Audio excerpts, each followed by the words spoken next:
Hello and welcome to Anli Community. My name is Danny Forio and I'm the chairman of Anli Community. And I'm Gerson Robledo, the president of Anli Community Philippines. Okay, thank you sa pag-click ng video na to. At meron kaming good news. Sa mga estudyante.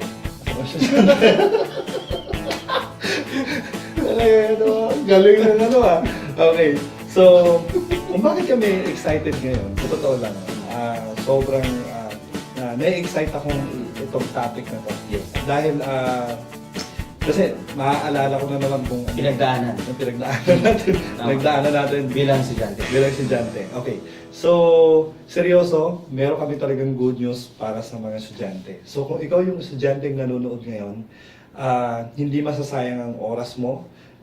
Baka itong after ng video na to ay mag-change yung pananaw mo, no? At kaya makinig ka lang, okay?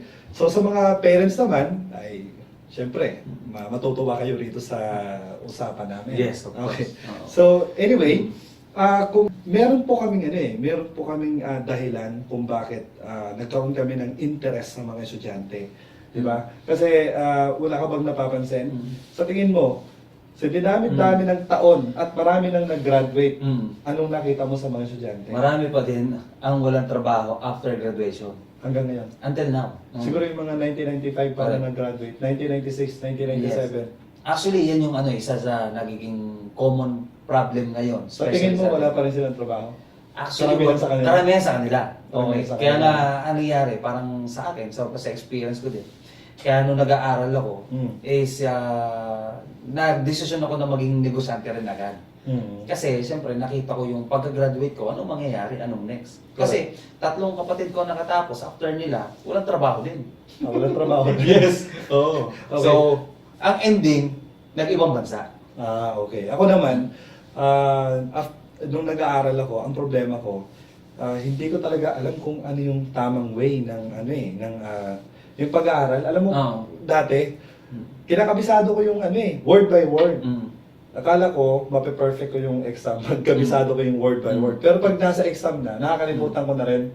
So, parang feeling ko may mali. In short, di ako nakapagtapos ng pag-aaral. Ang point doon is, napunta ako sa business din. Yes. Okay, so ngayon kaya kami nagsama para buuin itong Anli Community ay dahil pareho kami ng vision, pareho kami ng gusto, no?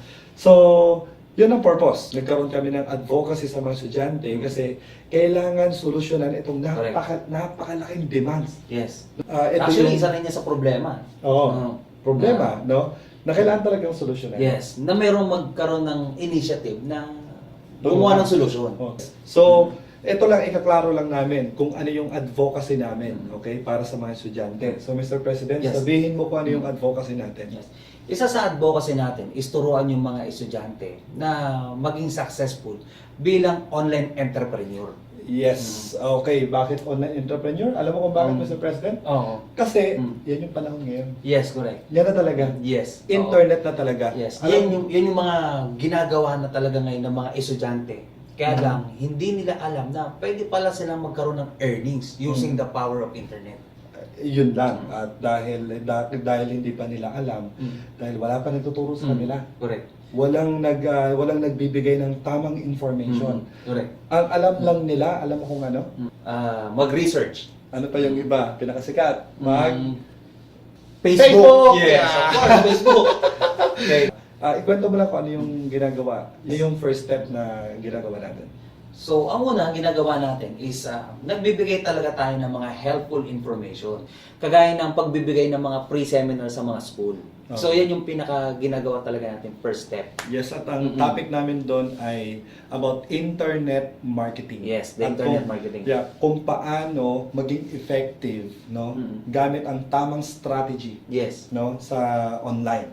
Okay. Ang kagandahan nito sa ginagawa natin, na binibigay nating information sa mga estudyante or sa mga university. Ano to, napaka-proven and effective. Ibig sabihin, ito yung may mga nakagawa na, naging successful lang na hindi lang tayo. Correct. At kami ay excited, no, dito sa project na to or sa advocacy na to dahil nakikita namin na kayang gawin to ng estudyante. Ito isa sa mga dahilan. Una, ang mga estudyante ay talagang sila yung tipong sanay na sa internet. Yes, tama. Ang kulang na lang ay vehicle. Yes. Ang kulang na lang ay mga information Mhm. na kung paano sila kumita sa internet. Yes. Gamit ang internet. Tama. Kasi napapagastos lang din sila sa internet eh. Mm. So, bakit hindi na habang gumagastos sila sa internet, at the same time, na kumikita rin talaga sila. Correct. And isa sa mga dahilan kung bakit talagang gusto rin namin silang turuan, no?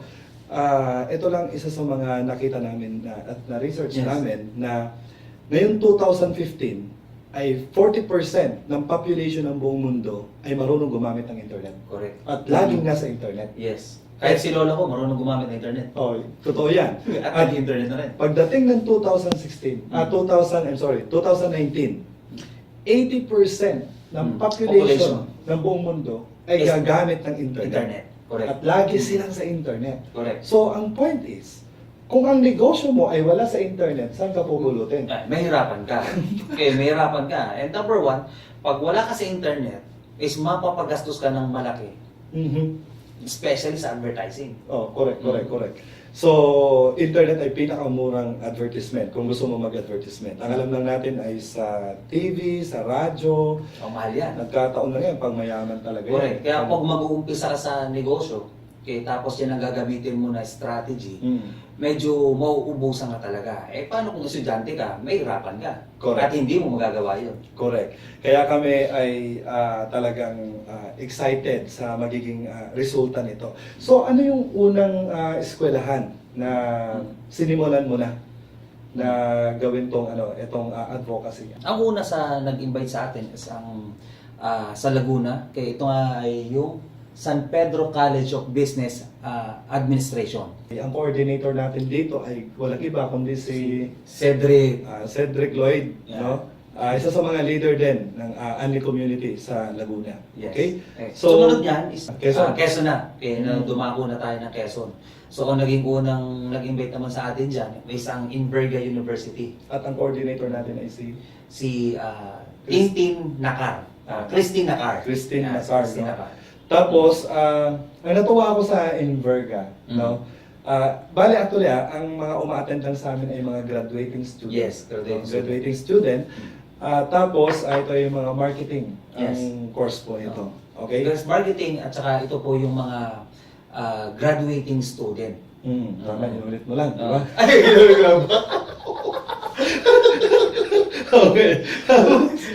So, tapos, ang ano nito is, natuwa ako sa Inverga dahil after natin na mag-seminar, bumalik ata tayo, next week ulit eh. Yes. Kasi, pinatawag kami ulit ng Faculty. ng faculty, tapos sa ibang department daw, sa ibang Yes. naman, Yung mga IT department. sa IT naman. Mm. Dahil gusto rin nilang makinig. So, nakita natin doon, kaya lalo tayong na-inspire Yes. na talagang pagandahin itong programa na to. Dahil, ibig sabihin, nagustuhan ng mga estudyante. Yes. And after nito sa Inverga, Mm. ang sumunod naman ay, STI. at isa Yeah. sa pinakamalaking Isa sa pinakamalaking eskwela. Grabe yan. And lahat ng estudyante na, syempre, STI yan. Ano yan? Ready na sila sa, ready na yan. sa computer, Oo. sa internet, talagang kilala sila sa ganyan. Ano? Tama. At ano na rin, nag-start na rin ako sa informatics. Oo. Oo, at nagpapasalamat ako kay Sir Alex. Sir Alex, no? Thank you, no, na napagbigyan mo rin kami ng pagkakataon na ma-share dito sa mga estudyante sa informatics. So, ngayon, meron kang dinagdag. Dati lang kasi nagbibigay lang tayo ng free seminar. Oo. Ngayon, ang Anli community sa proyekto mo, Yes. parang may ibibigay ka na challenge sa kanila.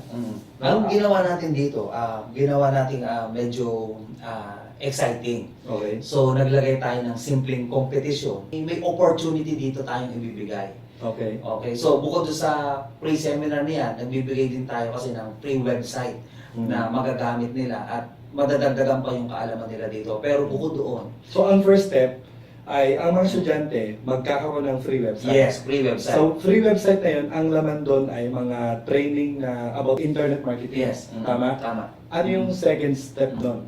Second step naman nun is magkakaroon sila ng premium account. Okay, itong premium account, ito yung may bayad na. Yes, may bayad So na. meaning from free website, Mm. ay i-upgrade lang nila yon, so magiging premium account. Yes, kasi papasok sila sa isang magandang opportunity. Kung babayaran yung premium account, magkano yun? Yes, ano to, nagkakahalaga to ng 3,000 pesos. So, Pero, mm. one-time payment lang to. At hindi lang siya basta website, kundi website siya na meron siyang system. At Yes. very powerful nito kasi kaya nitong mag-generate ng income sa mga taong nag-activate ng Yes. premium account. Correct. Tsaka ano to, magagamit nila to sa kung ano mang negosyo nila. Kahit anong business. Yes, kahit anong business Kahit nila. anong business o kung ano man yung mga product na gusto nyo i-promote, Mm. ito yung perfect na talagang system na pwedeng makatulong sa inyo. Mm. So anyway, Mm. ang ibig sabihin ay merong mag-i-sponsor ang Yes. Unli Community. Yes. Mag-sponsor tayo ng 10 estudyante. Okay? Okay, ngayon, itong 10 estudyante na to, ang kailangan lang nilang gawin is patunayan sa atin na sila yung karapat-dapat sa opportunity na to. Okay. Okay, paano nila gagawin yon? Simple lang. Kailangan lang nilang mag-send sa atin ng email. Mhm. Okay, mag-send ng email na doon yung reason bakit sila yung dapat piliin natin. Okay, among sa napakadaming estudyante na Mhm. naghahanap na or humihiling dito sa opportunity na to. Oo. So ibig sabihin, hindi na sila magbabayad ng 3,000. Noon na. So Oo. sobrang swerte itong 10 estudyante Mm. na talagang pinatunayan nila na deserving sila Yes. na sponsoran. Oh, correct. Kasi dun sa ano na yan, dun Oo. sa na-sponsoran natin na yan, is hindi lang siya, kasi sabi mo Chairman, hindi siya lang website. Kasi yun na mismo, may negosyo na kasi sila mismo dun sa loob. Okay. So ibig sabihin talagang kung 50 yung umattend na estudyante dun sa seminar na yun, na binigyan ng free seminar about internet marketing, talagang mag-uunahan talaga sila dito. Ay, yeah, actually, Oo. yun lang yan sa amin na itong mga estudyante na to is nakapila talaga sila Mm.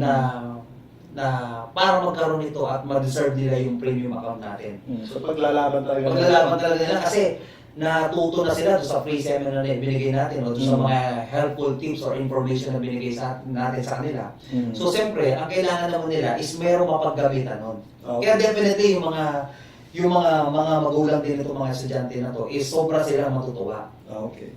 So, ayun po. Narinig nyo kung ano yung good news namin para sa mga estudyante. So, kung 3,000 yun, times 10, that's 40,000. Hindi mo pera. So, pagbigyan na natin yun. Okay? Pero ang tinitingnan natin doon ay hindi yung pera, kundi kung ano yung naitutulong nito sa Yes. mga kabataan. Yes, yun naman yung number one na priority rin natin is educate at makatulong din sa kanila. So ngayon, kung may mga question po kayo sa baba ng website, meron po tayong inquiries dyan. So mag-leave lang kayo ng message dyan, then marireceive po namin yan. No? So ngayon, yan po yung topic namin para sa'yo, ikaw as bilang estudyante. At next na topic natin ay isa sa Dapat nilang abangan. ano po, grabe. So dito naman ay makikita nyo na hindi ko na natin sasabihin, pero bigyan naman natin sila ng konti ano. Di ba ang problema, gusto mong magnegosyo, ang problema wala kang product. Tama? So number 2, or siguro ang pinaka-reason is wala ka kasing puhunan. Tama? Yun lang naman eh. Pinapaliwanag paano nag-work ng internet. Strategy. Oo. Eto malupit. Magsusupply pa kami ng mga product. Okay? So, ibig sabihin, hindi mo na rin po sublimahin kung ano yung produkto. Mamimili ka na lang. Kung ano yung gusto niyang ibenta. Oo. Yung fit para sa kanya. Correct. So, ibig sabihin, talagang yung proseso na tinuturo namin sa mga tao na pumapasok dito sa community na ay talagang magkakaroon na ng resulta. Okay? So, maraming salamat sa panonood. Lalo na ikaw na nagbigay ka ng oras ngayon at i-click tong video na to para panoorin. So, maraming salamat sa iyo. Again, my name is Danny Corey. And my name is Gerson Robledo. So, maraming salamat po sa inyo.